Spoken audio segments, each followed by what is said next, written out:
출애굽기는 하늘에 속한 텔레비전입니다.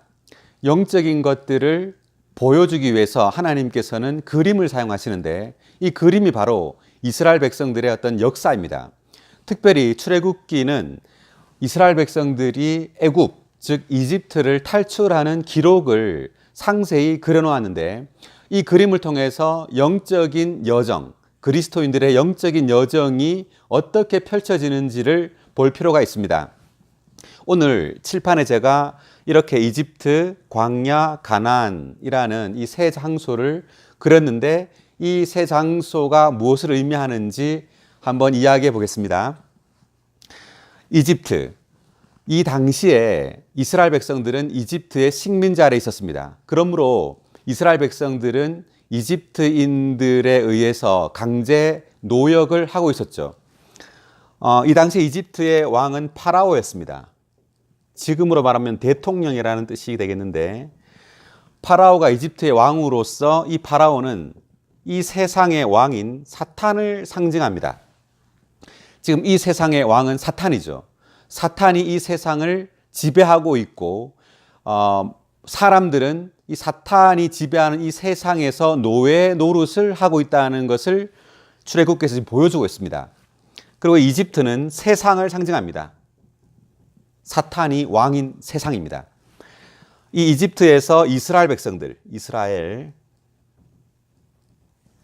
즉 야곱의 12아들들의 그 후손들이죠. 그 이스라엘 백성들이 이집트의 식민지로서 노예 노릇을 하고 있습니다. 출애굽기 1장에 보면은 많은 고역, 힘든 일을 하고 있습니다. 이 이집트라는 이 세상에서 이스라엘, 즉 믿는 이들은 사탄의 노예로서 이 세상에서 열심히 일을 하고 있죠. 그래서 이 당시에 이 이집트에서 나오는 어떤 음식들, 마늘, 파, 부추 이런 것들은 전부 다 세상적인 음식을 상징합니다. 물질적이고 육체적인 누림, 오락, 쾌락 이러한 것들이 전부 다 세상적인 음식입니다. 이러한 음식을 먹으면서 살고 있었습니다. 그때 주 여호와 하나님은 모세를 불러서 이스라엘 백성들을 광야로 이끌어내려고 하고 있었습니다. 그런데 이 파라오, 이집트의 왕인 파라오는 이스라엘 백성들을 놓아주려고 하지 않았습니다. 그래서 10가지 재앙을 보내죠. 메뚜기, 파리, 이런 재앙을 통해서 나오게 되는데 마지막 10번째 재앙이 바로 유월절 재앙이었습니다. 유월절. 이 유월절, 마지막 10번째 재앙인 유월절은 이 유월이란 말은 패스오버란 뜻입니다. 패스 오버. 즉 지나가다. 하나님의 심판이 지나간다. 그냥 심판하지 않고 지나간다는 뜻입니다. 이날 유월절 한 날이었는데 이날 이집트에 있는 또는 이집트에 사는 이스라엘 사람이건 이집트 사람이건 간에 모든 장자, 첫 번째 태어난 사람이든 짐승이든 첫 번째 태어난 생명체가 다 죽는 날이었습니다. 그런데 양을 죽여서 그 문에 바르면 죽지 않게 되죠. 그러므로 이스라엘 백성들은 양을 잡아서 그 피를 문에 바릅니다. 그렇지만 이집트 사람들은 바르지 않죠. 그러므로 이집트 사람들은 세상 사람들을 상징하고 이스라엘 사람들은 믿는 이들을 상징합니다. 자, 그림을 그려보면 여기에 두 집이 있다면 여기는 이집트 사람, 세상 사람이 사는 집이라면 이 집은 이스라엘, 즉 믿는 이들을 상징합니다. 믿는 이들이 사는 집입니다. 여기에 문이 있는데 이집트 사람들은 양을 죽여서 피를 바르지 않고 이스라엘 사람들만 이 피를 이렇게 문에 바릅니다.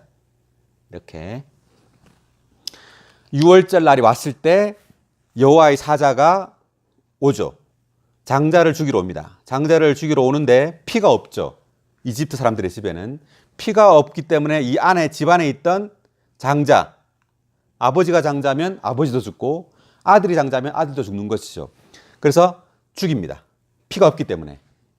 자, 여기 왔는데 이스라엘 사람들의 집에 왔더니만 피가 문에 있죠. 이것은 이미 죽었다는 뜻입니다. 그러므로 이 피는 예수 그리스도의 피를 상징합니다. 예수님께서 우리의 죄를 대신하여 죽었기 때문에 우리는 죽을 필요가 없는 것이죠. 그러므로 여호와의 사자는 패스 오버, 심판하지 않고 그냥 지나가는 것입니다. 이것이 바로 유월절입니다. 이 유월절을 통해서 파라오는 이스라엘 백성들을 보내게 됩니다. 자, 이렇게 보내게 되죠. 광야로. 자, 광야에서 이스라엘 백성들은 만나를 먹게 됩니다. 하나님은 이 세상적인 음식을 주지 않고 이제 광야에서는 하늘에서 내려오는 만나를 먹게 되는데 40년 동안 만나를 먹습니다. 광야에서 40년을 생활하게 되죠. 매일매일 이스라엘 백성은 아침마다 하늘에서 내려오는 만나를 거두어서 먹습니다. 매일매일 내렸습니다. 이것은 이 하늘에서 내려온 이 만나는 생명의 떡이신 그리스도를 상징합니다. 요한복음 6장에서 예수님 그분 자신이 바로 참 만나이시라고 말하고 있죠. 내가 바로 하늘에서 내려오는 떡이니 이렇게 말합니다. 그러므로 구약에서 광야에 내렸던 이 만나는 하늘에 속한 떡이신 생명의 떡이신 그리스도를 상징하는 거였습니다. 우리는 매일매일 주 예수를 믿고 난 다음에 매일매일 만나를 먹어야 합니다. 매일매일 말씀이 만나죠. 매일매일 말씀을 먹고 찬송하고 기도하고 성도들과 만나고 이러한 것이 만나를 먹는 것입니다. 40년 동안 하늘에 속한 생명이신 떡이신 그리스도를 먹음으로 세상적인 이 음식, 이 조성으로부터 재조성, 하늘에 속한 생명으로 재조성되는 것입니다. 40년 동안. 그리고 마침내 광야로 들어가게 됩니다. 가나안으로 들어가게 되죠. 자, 이 가나안으로 들어간 첫날부터 만나가 끊어집니다. 만나가 내리지 않고 가나안 땅에 있는 이 좋은 땅, 이 가나안 땅을 성경은 좋은 땅 또는 젖과 꿀이 흐르는 땅이라고 말합니다. 또는 광대한 땅. 그러므로 이 가나안 땅 자체가 바로 그리스도를 상징합니다. 이제 우리는 하늘에서 떨어지는 만나이신 그리스도를 아침마다 먹었지만 이제 더 전진해서 그리스도에 대한 체험이 더 깊어지고 더 풍성해짐으로 또 다른 영역 안으로 들어오게 된다는 의미입니다. 이 또 다른 영역 안으로 들어오게 될 때 여기에는 훨씬 더 풍성하고 더 깊은 그리스도를 체험하게 됩니다. 하나님은 우리로 하여금 가나안으로 가길 원하죠. 그래서 창세기와 출애굽기 전 성경을 통해서 볼 때 하나님은 이 가나안 땅을 매우 중요시합니다. 왜냐하면 가나안 땅 자체가 그리스도를 상징하고 모든 것을 포함한 풍성한 그리스도를 상징합니다. 우리의 그리스도인의 이 체험은 갈수록 점점 그리스도에 대한 누림과 체험이 깊어지고 풍성해져야 합니다.